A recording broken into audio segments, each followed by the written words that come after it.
Riot thing. So they do have a past with that. I get it, but I don't know if that would be a game that would do well with normal consumers. Like, this is not Batman. This is a direct Suicide Squad game, and yes, it was teased in Arkham Origins, but everyone has forgotten about that at this point. And I also, sorry to cut in, but I also think that it's a really poor move, because I think what happened was when these games started development, Fortnite was like a huge deal. Like, everyone loved it. And we're to the point where they're nearing the end of development, where it's kind of like the most hated game ever now. And it's like just not really the genre that the fan base of like superhero games are really into. They're into more of the action adventure third person stuff. And also, like, just thinking about it, if they really wanted to do that, they should have just partnered with Epic or, you know, PUBG to put their characters in that, because I don't know. Okay, we are now back live, and we have over 50 viewers, and we just relaunched it, so that's awesome. Thank you guys all for joining. The depression stream continues. Oh yeah, let me name it Depression Stream. I'll name it DC Games Do it. Depression Stream. Amazing. There's a helicopter really close to my house. Oh my god.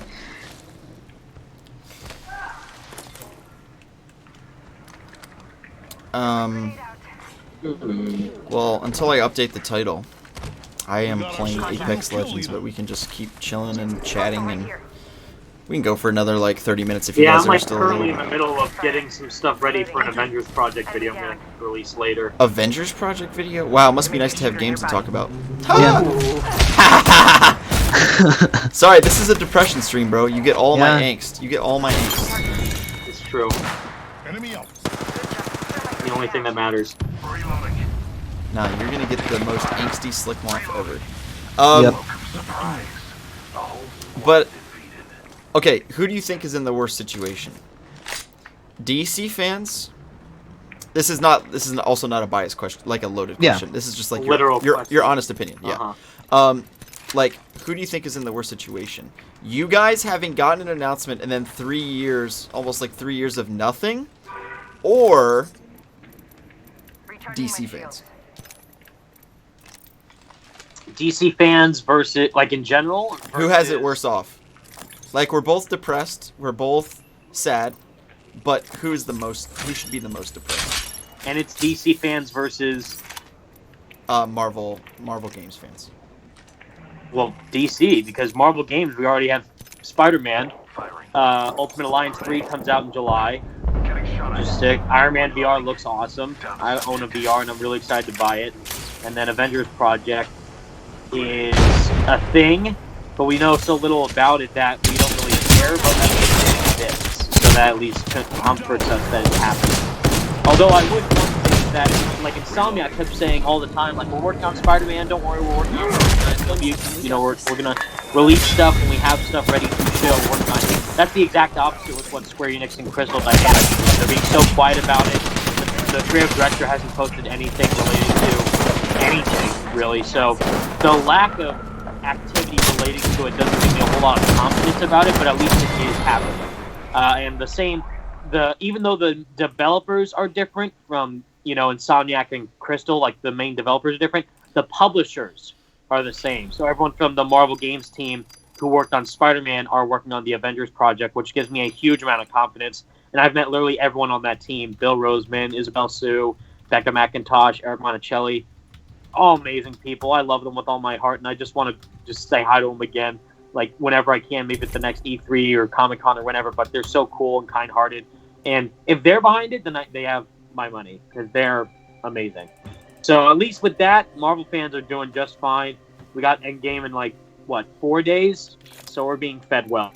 So DC fans are just starving. Okay, well, now that makes my question seem dumb as fuck. But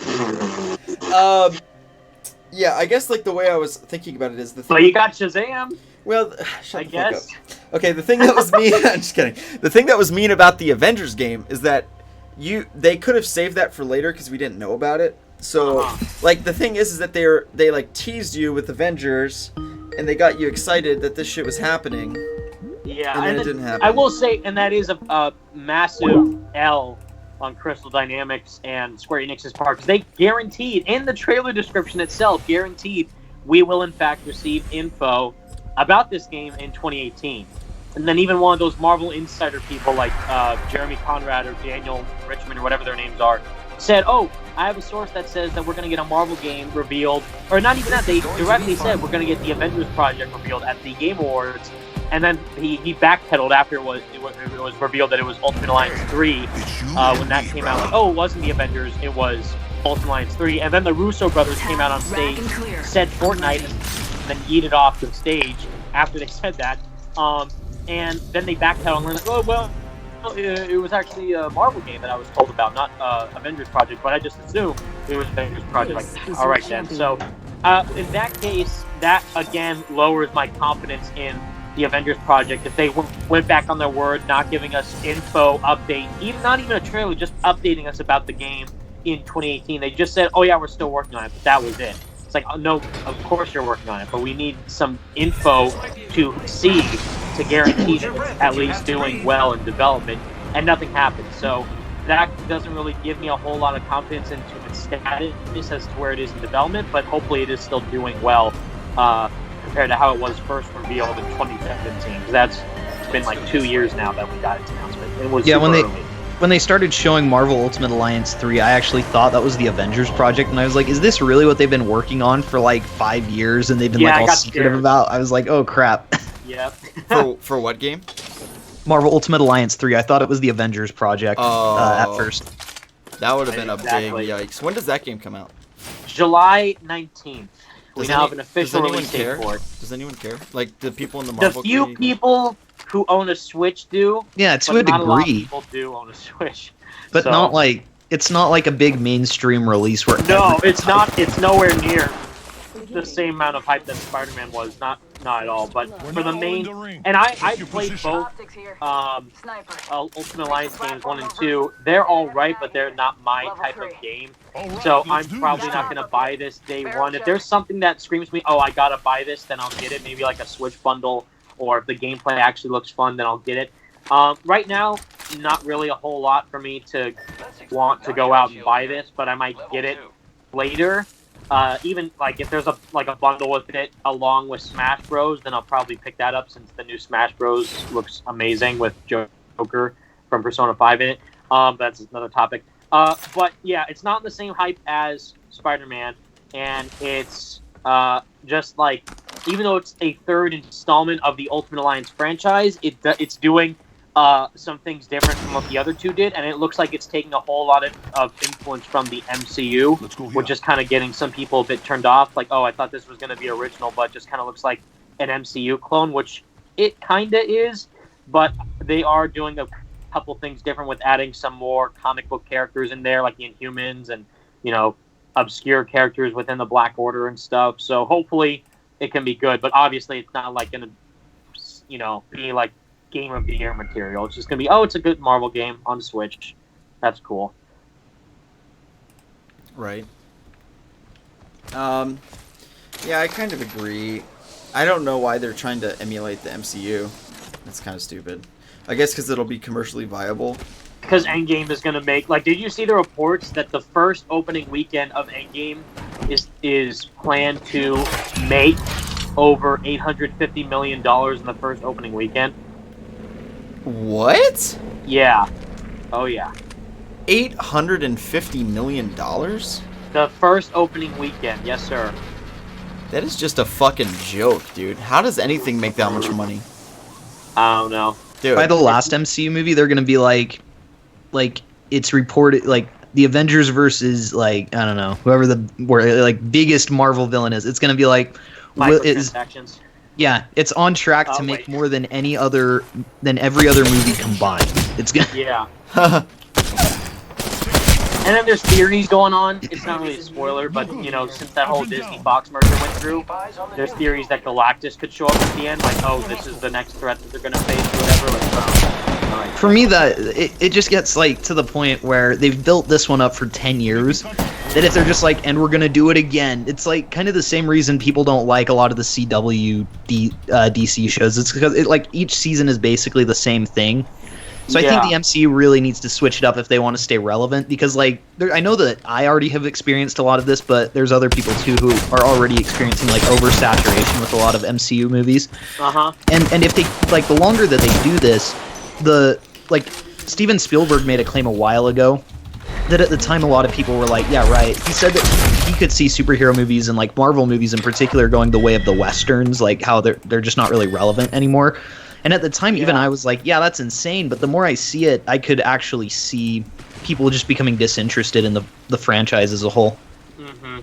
And that's, you know, because they keep advertising it. This is the end game. We're at the end of the MCU. 10 plus years. Here's the end. They keep emphasizing at the end of this roster of characters that we've come to know in all these movies. And it's like, well, clearly not, because they already have plans for Black Panther 2, Spider-Man Far From Home, Doctor Strange 2, Captain Marvel 2, you know, The Immortals, or whatever the other Marvel TV shows that are happening. It's like, it's obviously not the end. So when people are going to be like, oh my god, I'm so emotional about these movies, it's going to keep going because money talks. So that is obviously the biggest factor about all these movies, which is why, you guys know me, I'm like a huge, massive Spider-Man fan, and I have no interest to see Spider-Man Far From Home. Really? Because it looks it's not grabbing my attention, and after the greatness that was Spider-Man PS4 and Into the Spider-Verse, this just looks so flat and boring and more of the same as to what Homecoming was. I didn't like Homecoming either. It wasn't that good. And I'm happy that a lot more people are realizing that.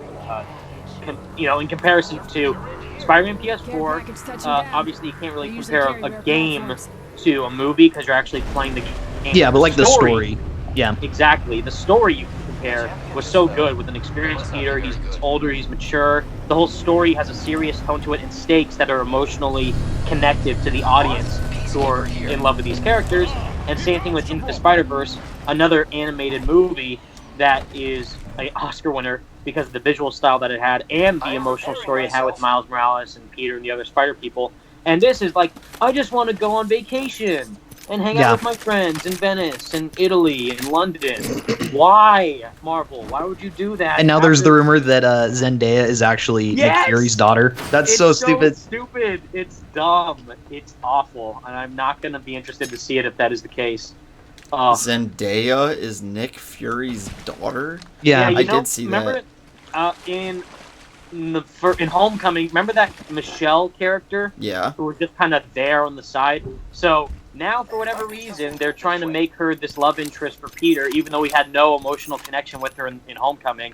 And they're just doing it because Zendaya and Tom Holland in real life have a good connection, chemistry, relationship with each other. So they're trying to, we can do that in the movies, even though no one cares about her character from Homecoming, and they're just trying to shove her in.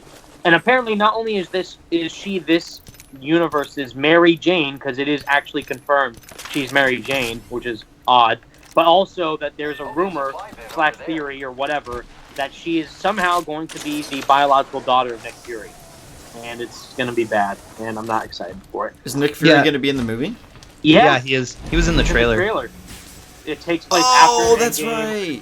Yeah, and they're like, again, like, no stakes, because we know what happens in Endgame. Everyone comes back, because Spider-Man's back, Nick Fury's back, Maria Hill's back, Happy Hogan's back, Pepper Potts. Evan, it's kind of like what I said to you in a tweet. It's almost like John Watts was more interested in making, like, rom-coms than Spider-Man movies. Yes. Like, the idea that Zendaya is his daughter, the idea that Zendaya is Nick Fury's daughter, it's funny. Like, I think it's funny that, like, both love interests of Peter, like, are daughters of these crazy, like, characters, and it's, like, unexpected. I think that's funny, but not for a Spider-Man movie.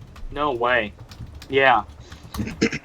On paper, they try and make it come off like this is such a smart move, no one's gonna expect this. It's like, okay, so you literally just did more of the exact same thing that you did in Homecoming. Yeah, like because like they're Aunt trying May to fill dating in a Happy. twist that isn't really comic accurate. Like, nowhere in the comics was Liz Allen ever related to Adrian Toomes, and they just fit that in to shock people. Whereas a good way to do a twist is with Spider-Man PS4, again, because everyone at that company is Insomniac with the writers, dropping Ken Ben Arthur, they're so freaking geniuses. So befuddled how amazing the story is in that game. At the end, they flipped us all in their head, like, the entirety of the marketing. Oh, Harry Osborn is off in Europe doing stuff for Oscorp because Norman's running for mayor and Oscorp's kind of thriving, but Harry's kind of handling stuff overseas, and that's cool. And then all of a sudden you go and you play the game, and then you discover that Harry's sick, and then he's not really in Europe. I'm like, oh my god, well, I hope he's okay. Where is he? Bam, in your freaking face, he's Venom. Or at least he's going to somehow turn into Venom in the sequel. And not only is that a good twist to shake things up, but it also respects the comics because they do have that, the symbiote has been on multiple hosts. Flash Thompson, Eddie Brock, all these other characters, and even in the Ultimate Spider-Man TV show, they did that with Harry. But it also, and then Harry in the comics is also Hobgoblin at some point. But they also are respecting the main universe and stories that come from Spider-Man's comics and embracing it in this new universe with the game, while also taking chances that will definitely pay off in the long run. Because now we have this huge connection to Harry that if you read the prequel novel, you get more of an insight to his character, and the research stations, we know more about him within those. And now seeing how much of a connection Peter has to him with the relationship that they've had growing up, and with the calls that you get from Harry, you are now invested in his character, and you're now scared to see what's going to happen if he turns into Venom, and that Peter might have to take out his best friend. So it's just so perfect, and it works so well with this story. And it's just so impeccable to see where they could go next. And then with Far From Home, literally, if you know the character of Mysterio, you know exactly what's going to happen. So Mysterio is pretending to be a hero with fighting these creatures, Hydro Man, Sandman, Molten Man, and then, oh man, he looks like a combination of Thor and Iron Man in one. So he's a hero. Mysterio's doing stuff while Spider-Man's just putzing around enjoying his vacation. But then, oh surprise, it turns out that Mysterio actually is the one causing these, creatures to attack places because Quinbeck's a dickhead, so he just has to make himself look like a hero. So, oh wow, anyone who's read a comic book ever can know where that's going to go. So it's like, what's the point? I don't understand. And the other suits are just to sell merchandise, like the 2 suits he has in the game and the movie. I say game because the visual effects do look like it's a video game, except worse. The stealth suit is awful looking, and what's more stealthier than having fingerless gloves to show off your fingerprints? Excellent. And the black and red suit, which everyone's like, oh, they just made that suit. I can guarantee you for a fact on how popular the game is now, on the back of that suit, there's a white spider logo. Where else would they get that from? No, it's an original design. Yeah, screw you. No, it came from the game because it's amazing. So, I don't know. Like, the movie, for me, it's not doing it. It seems super predictable, and there's no stakes to what's going to happen in Endgame because we already see the end result of Far From Home already. So, I don't know. It just seems odd to me. But if people are excited for it, then that's great. But me, I'm just not looking forward to it. Yeah. So, what else are you guys excited for in nerd culture? What about the Joker movie, maybe? Oh yeah, I'm excited for the Joker movie. I'm excited for It Chapter 2, as well as Doctor Sleep. That's the other Stephen King movie, and that's being directed by the guy who did Haunting of Hill House. So that should be pretty dope. And then also, there's rumors again. So I'm not putting any stake in this, but there's some rumors that BioShock could show up at E3. So I'm hoping that happens. BioShock 3, right? Well, technically 4, but yeah. Oh, 4. Okay. That's awesome. Yeah. That would be huge if that's true. Mm-hmm. I don't know, like, what games are going to be revealed at E3 that are going to get me hyped, because I guess Sony's press conference isn't even going to be there. Yeah, but then they could have their own state of play thing again, like a second one, because they said this is going to happen throughout the year, so they could, like Nintendo Direct, so they could have one during E3 that reveals some new stuff or whatever.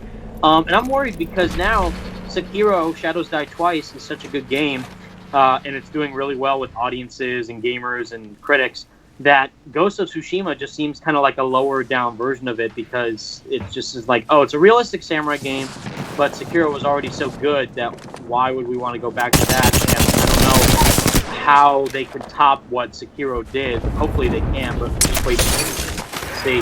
Everything else is really game that superhero related. I'm hyped for Iron Man VR. I know not a lot of people are, but I own a VR.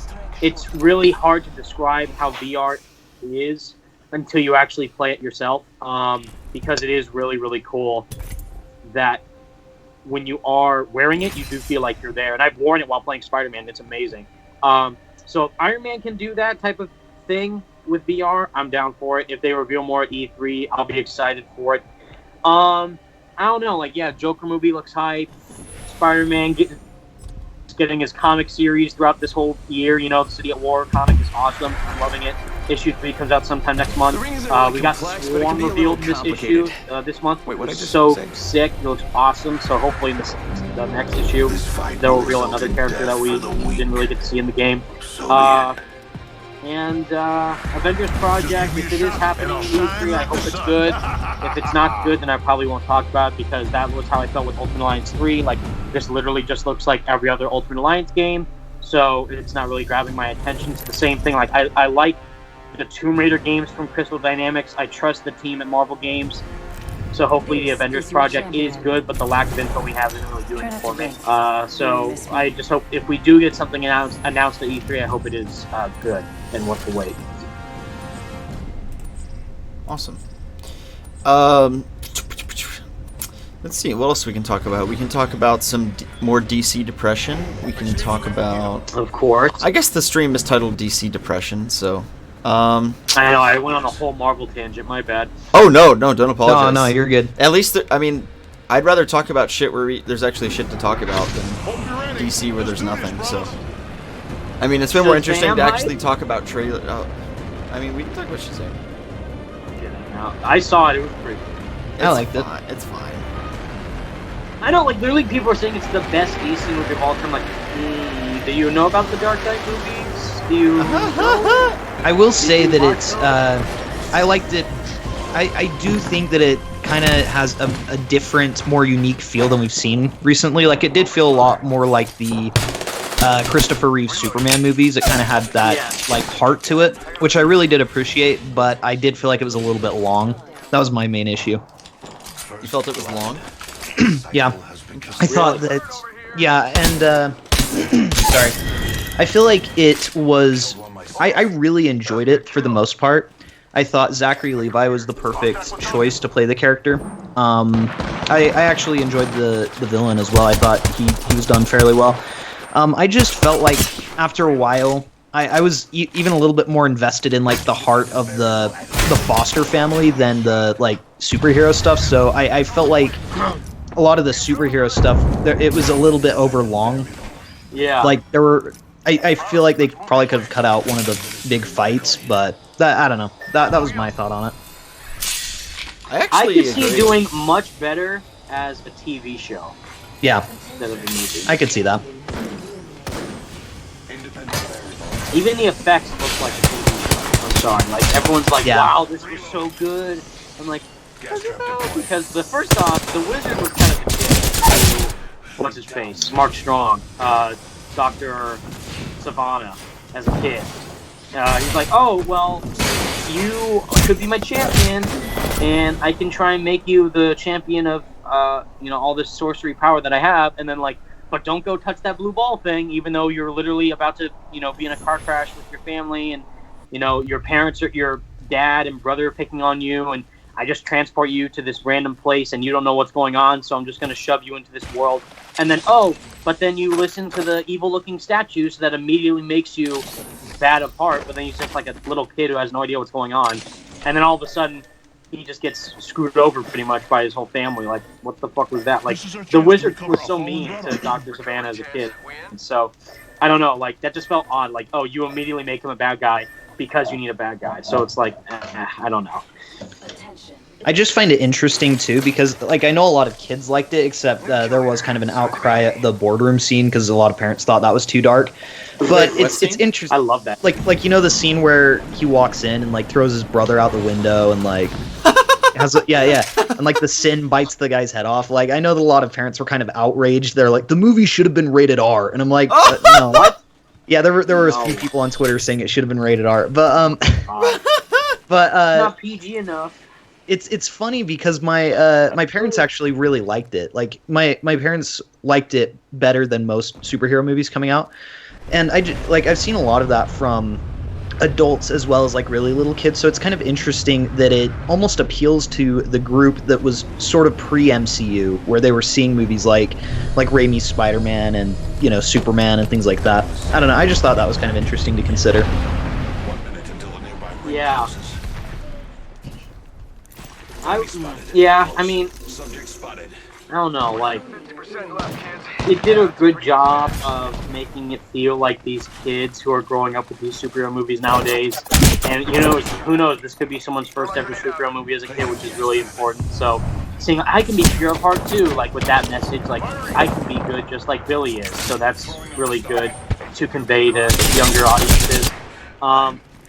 But as like us hardcore fans who've been around a while watching these movies, it's like, okay, well, I've seen this movie 1,000 times already, so all right then. But it was fine, not bad. It's just like, oh, it didn't really do anything different. Just like, oh, great.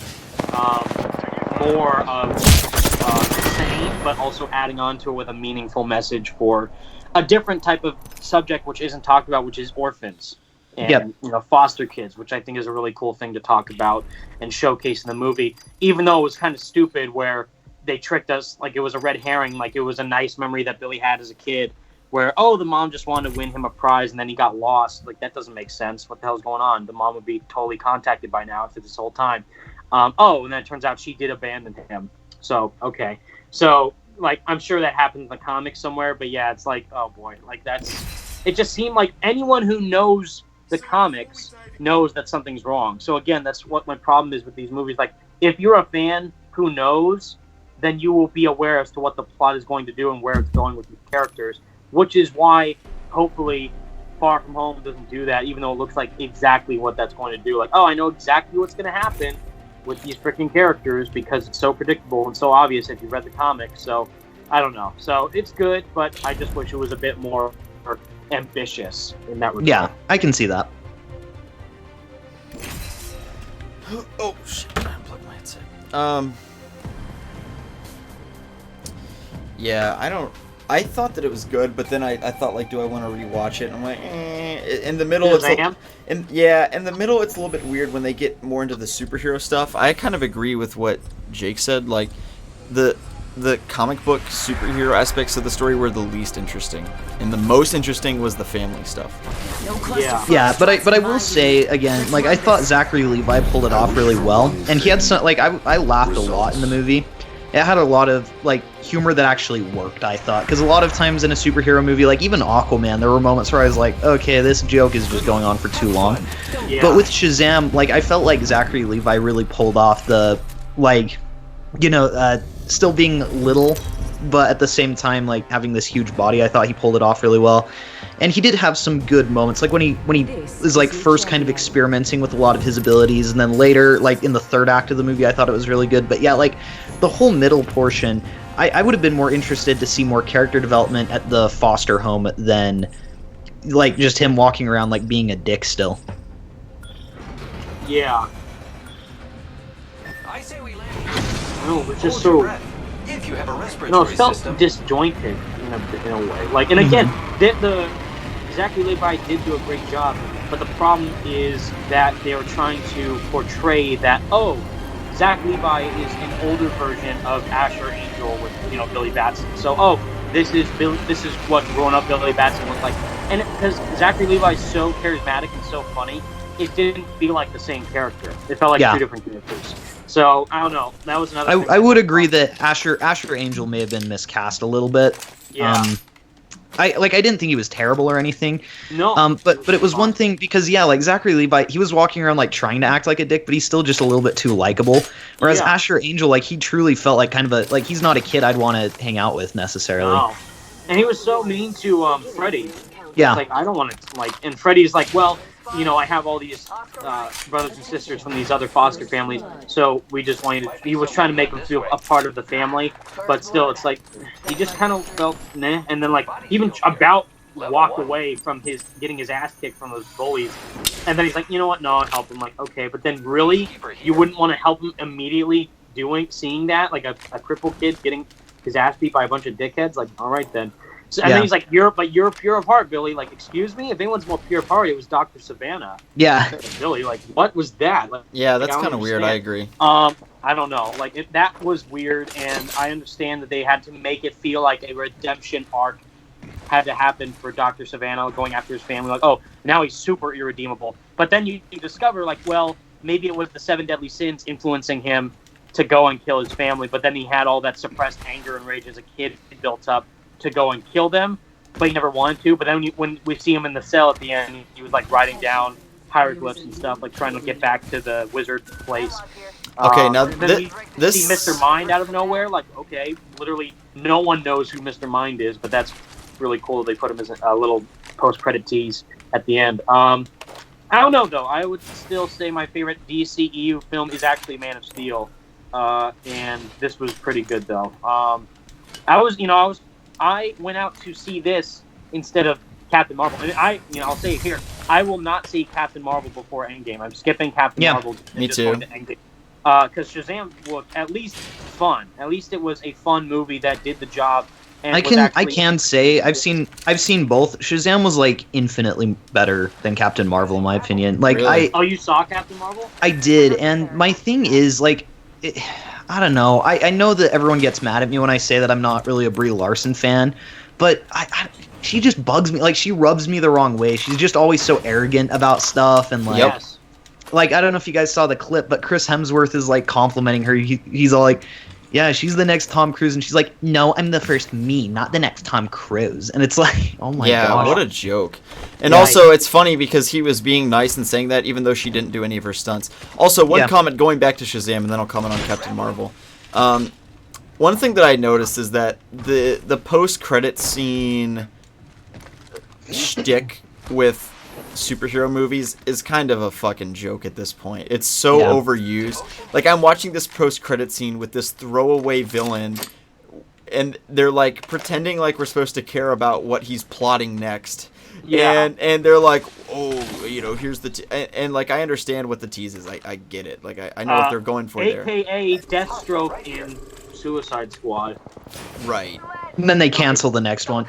No, but it's just like, really, you really did this dramatic ass teaser, and it's not even like, if you're doing with the Joker, maybe a dramatic or like cinematic type tease would be warranted, but for like this throwaway villain, they like try to treat it too seriously almost. Well, even in Batman Begins, it's not like they waited for an end credit scene for Commissioner Gordon to hand him the card or anything. It's like they show it just at the end of the movie. And with post-credit scenes, like both in the MCU and with like Shazam as well, they usually do two. And one is generally like some big setup for the next one, and then the next is just like a joke. Like it's a 2-second joke. Yeah. I kind of saw the whole Superman thing as its own post-credit scene. Yeah. And it's like, oh, they could have just done that at the end, but then they just made it part of the actual final part of the film. And then it even cut immediately like it was a post-credit scene, because it's like, oh, Freddy sees Superman, and then credits. Like, wait, what? Like, okay, then.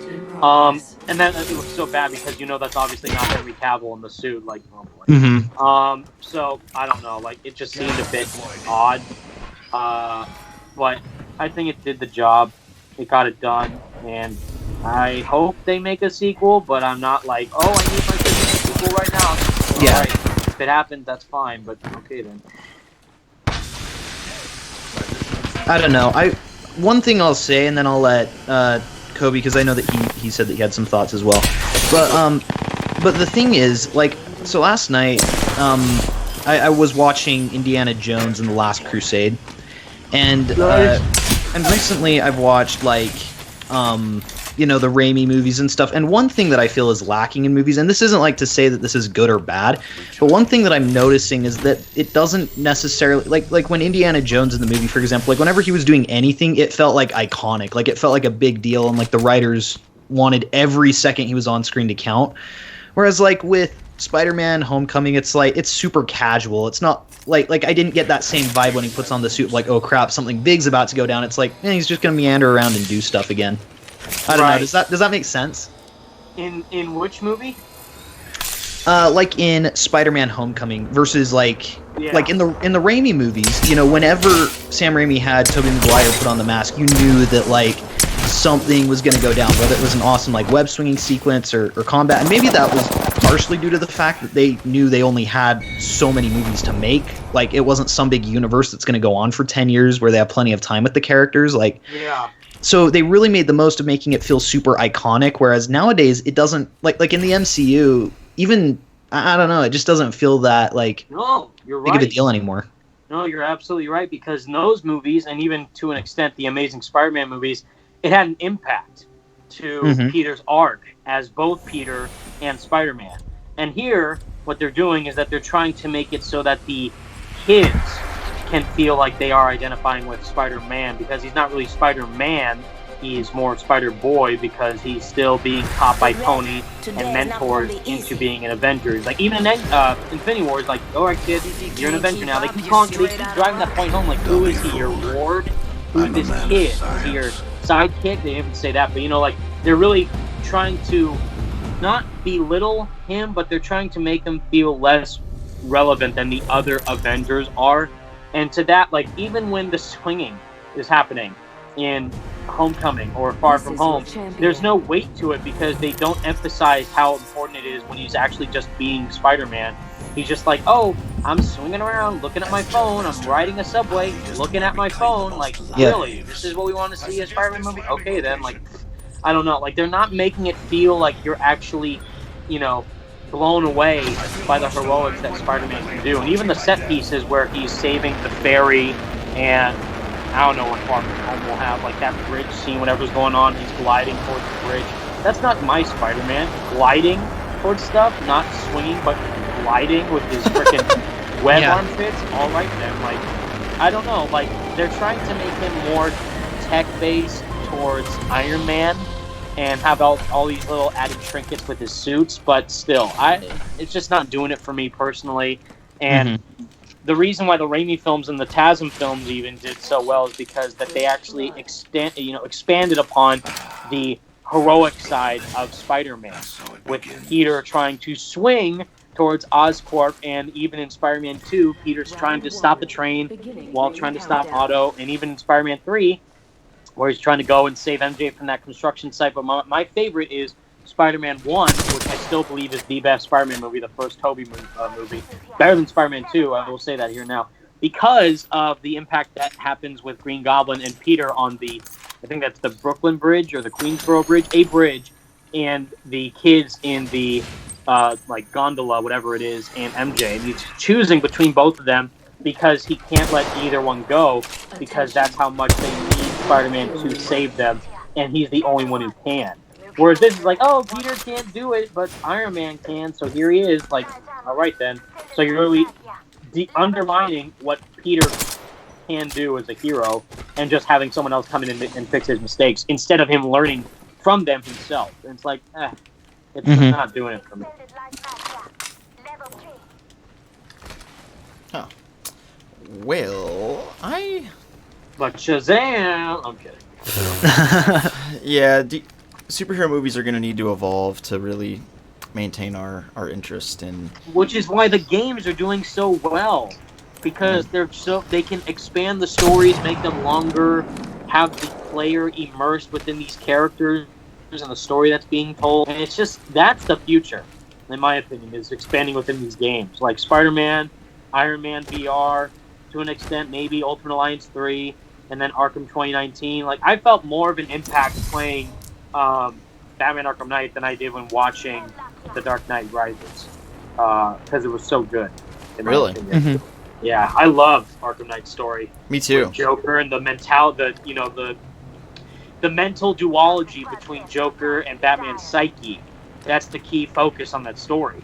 Yep. And when people are like, it was a fake out because he wasn't there. And I didn't mind that Joker was in it. I didn't mind that he was in it. I just hated how they got him there with like the Joker blood. I thought that was stupid, but the story itself was good. Yeah. Very strange. With the reasoning behind it, he's still in Batman's bloodstream, even though he took the cure in Arkham City. So like, wait, how that happened? So that is odd. But the fact that they do focus on how truly heavy an impact Joker leaves on Batman as a person in his inner mind, and the monologue we always hear from Mark Hamill throughout the entirety of the game is so good. And that's like one of the biggest highlights of the game for me is just their connection with each other. Well, you know, the thing is that it's like it's 2019, and we know, and we have a lot more information on, you know, like mental illness and that kind of thing. Like, there is schizophrenia and post-traumatic stress disorder, and like that kind of, like, I'm agreeing with you, Jake. They didn't need to come up with this bullshit story of like, well, he has mad cow disease, you see, and his blood is infected, and that makes him crazy. It's like, no, you can just say that, like, he feels traumatized right there. and he's schizophrenic, and Scarecrow's there. Like, he was hit by the Scarecrow toxin, and he's seeing that, and then there's also, you can maybe, if you wanted to go a different direction, you could incorporate, like, a mental illness, like schizophrenia, PTSD dimension to it. That would have been totally fine, too. But, like, no, he has, like, mad cow disease, and the Joker lives within him, and his spirit is talking to him. So then there's the question, like, is it really the Joker talking, or is it Batman's mind? It's his mind. I don't think there's any way it's Joker. That'd be nuts. But it's his inner thoughts as to who his manifestation of Joker is so insane and, you know, distraught from Bruce's inner psyche that it manifested into a Joker persona. But I don't think it's actually Joker. Yeah. I mean, I think you're right, but just the mad cow disease shit is kind of weird. Even though it was weird where that one scene happened where he's in the airship, and then he's like, you hear Joker's voice out of Batman, and then he's like, "Oh yeah, amazing!" Like, wow, holy shit! Yeah. So that is odd, but I still liked it. See, but where I think people get it wrong is they say that he shouldn't have been in the game at all, and I don't agree with that. And the reason that I don't is, like, if you look at the totality of the Arkham games, it really is that story is, like, crucial to understanding what the Arkham games are, and that is the duality of Bruce Wayne and that character and the Joker. And as such, I think to say that he should have been in the game is kind of missing the point. It's basically, it's acknowledging that what they did was kind of stupid, and then it's saying, well, they just shouldn't have done it at all. But the fact of it is, the real solution, in my opinion, is just to do it in a better way. Yeah, and that made a lot more sense, because there's nothing wrong with him being in there, and it's kind of the same thing with people complaining about our videos, Jake, is that, like, people can say in retrospect that they should have focused on another villain, but, like, if they really made a game where Harley Quinn was the main villain, or like some B-list Batman villain was the main villain, they would say that it feels like underwhelming compared to the, you know what I mean? Like, well, it's funny because like everyone, I remember before the game even, there was kind of this thing of like, ooh, I hope Joker's in it. Like, I remember that, and then when. Hello? Yes. Hold up, I lagged out. I'm sorry. What did you say? Oh. Where did Jake go? Oh, I'm still here. Sorry. Oh, good. Okay, no, I think somebody lagged a little bit. But anyway, continue with what you were saying. Yeah, I was just saying that with Arkham Knight, I remember before it came out, there was a bit of a, like, outcry almost that people wanted Joker to be in it, even though he was dead. And then when he was in it, it was like, oh, they shouldn't have put him in it. That was stupid. Yeah. No, that's exactly the type of thing I'm talking about. That's just frustrating. Yeah. And the thing is like, you know, I mean, let's say we had, unironically, Scarecrow is the main villain, right? Like, he's the main villain. Would fans really like this? Like, you know, like, there's no Joker, there's no anyone else. It's just Scarecrow. We're talking about what Scarecrow's doing and his plan to nuke Gotham. Like, would people really feel fulfilled? Would they really feel like this is a great, you know what I mean? Exactly. So I don't know. Alright, guys, I've been streaming for, like, let's see, what time is it? I've been streaming since 2:30. I think I'm gonna hop off, but all right. I appreciate. Last question for you, yes. Kobe. I don't know. I guess I've seen some people in the chat asking, So when do you think we will see something DC related? Now that we know Outlaws is most likely fake, like, do you think that there's still a chance this year? What do you think? Like, which studio do you think we're gonna see something from? Yeah, I'm just curious to hear your thoughts. Yeah, that's a good question. I really am hopeful, obviously, for E3, and if I'm like, it's hard because on one front, Rocksteady and WB Games Montreal, they haven't been ramping up their production machine, right? Like, they haven't really been giving us evidence that they're going to be dropping this. However, I'm just going to go ahead and hold out hope and faith for E3.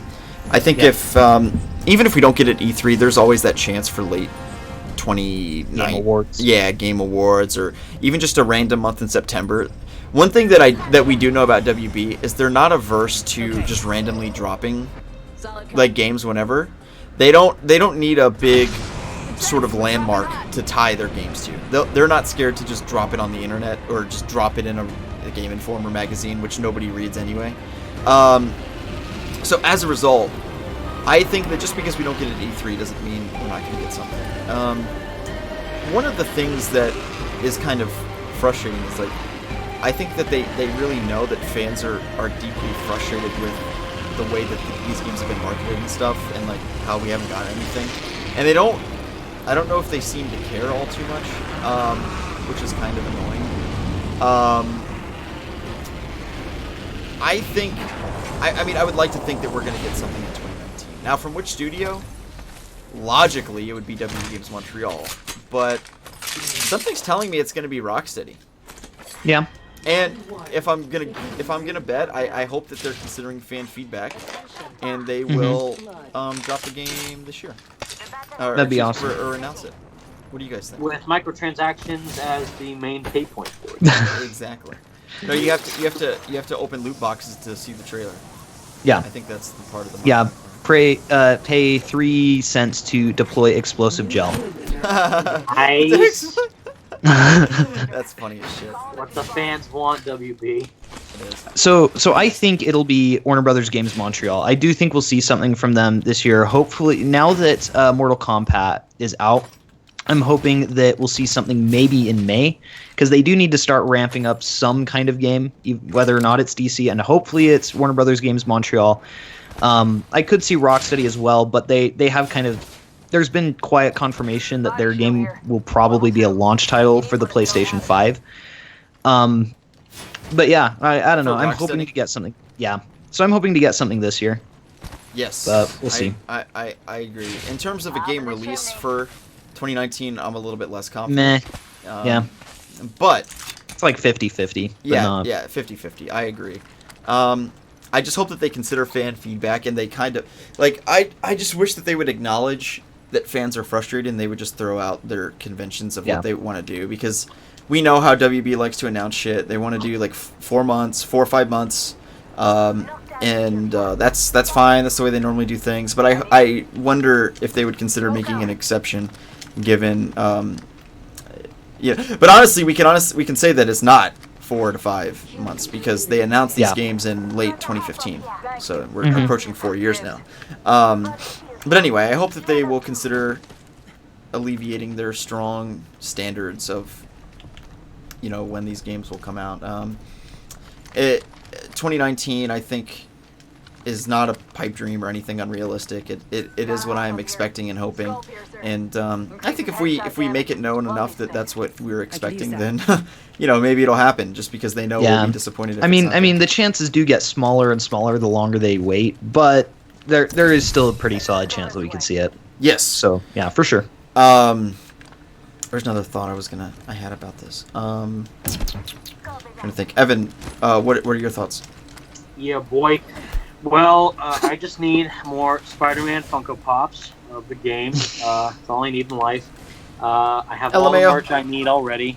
I got my collector's edition statue, and the MCU Spider-Man is sucking. But other than that, no, I think DC is going to kill it once it actually is unveiled. Because the problem right now is that there's nothing out to talk about, and that even though WB Games Montreal is teasing, oh, I love working here, I love my studio, it's so fun and cool and awesome, and our game's going to be great, and yet they won't show it or talk about it with the public. But all right then. So that's getting people agitated. Like, okay, well, stop talking about it. Just show us already. That's the main problem that they're having right now. So once they do show it, get people excited, whatever it is, maybe it isn't what we're thinking at all. Maybe it's something completely different that will blow us all away. But we do know for a fact it's not Superman with Rocksteady, and it's not just this league, I guess, and it's not PM, thank God. So I don't know, like what, and you know, WB Games Montreal is probably working on the Batman Arkham 2019 Arkham Origins sequel with Court of Owls. That sounds cool. Rocksteady, if it is Suicide Squad, then I probably won't pick it up. Even though I do like Rocksteady a lot, I probably am not going to go and invest money to a Suicide Squad standalone game. But if that does happen, then that'll be cool to see just how it looks. And E3, you know, the thing is that Rocksteady and Warner Brothers Montreal both have a very solid relationship with PlayStation, not Xbox. But since we know that PlayStation is not at E3, they could reveal it at their next State of Play, which is like their Nintendo Directs, instead of at the Xbox conference. Or they could do it at Xbox, but I think that they would get the most attention if they did collaborate again with PlayStation, and then announce it this year in 2019, but then have it come out as a PlayStation 5 / next Xbox exclusive, or on that platform, or probably cross-platform. But I think it would be better if they were to possibly have it come out on the next-gen consoles, because that would blow everyone's mind with how.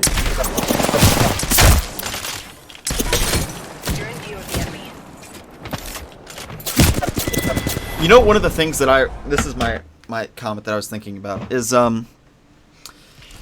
Mortal Kombat 11 hasn't been getting a lot of positive hype. Is it already out? I don't even know. Is it out? It comes out tomorrow, but I see the reviews are saying 8s and 9s for it. Okay, and that's kind of expected. I mean, it's literally Mortal Kombat, like again, like Ultimate Alliance 3. It's Ultimate Alliance. I know exactly what we're getting with it. It's going to be exactly like the other games, just a few new things here and there, and a bit of update graphics. Surprise! That's exactly the same thing with Mortal Kombat. There's nothing like I don't understand why the majority of people are hyped for Mortal Kombat when it's literally like every other Mortal Kombat that has released. Well, so what I'm saying is that I don't see a lot of hype for it. Like, I'm looking at my Twitter feed. There's no hype for the game. There's no. All everyone's talking about today is Outlaws. As you say that, Salvage just says about to pre-order Mortal Kombat 11. Right. Well. But I mean, like, on the whole, in terms of like hype, like it's not going to go trending on Twitter. No, yeah. So as a result of this, here's my thought. Yeah. My thought is that if MK11 bombs or it doesn't meet expectations, there may be a higher incentive to announce that new Batman game earlier, right? Yeah. That's just my thought. I'm not saying I hope Mortal Kombat fails because that team worked very hard on it, and that's great. It's not my type of game, but that's fine. Yeah, same here. However, it would be an inadvertent side effect positive of that game not doing very well. Is like WB realizing, well, we have our Lego games and we love our Legos, but you know, our big AAA game, most recent one, kind of bombed this year. And didn't make us a lot of money, so now we got to look towards, you know, whatever. So that's something worth considering. Right. But all right, I think I'm gonna end it there. But thank you, Evan and Jake, of course, for joining on Skype. This has been a lot of fun. Yeah. I really like. Thanks for having us on. I really like everyone chatting on Skype and discussing and stuff. As for the chat, thank you everyone for sticking in here. We've had consistently a very solid audience the whole stream, so I really appreciate that. Thank you all guys so much for tuning in. I'll see you guys in the next video. Let me know what videos you'd like to see from me, and also that announcement for my political channel will be coming soon. Thank you all so much for watching. My name is Slick Mark, and I'll see you guys in the next video.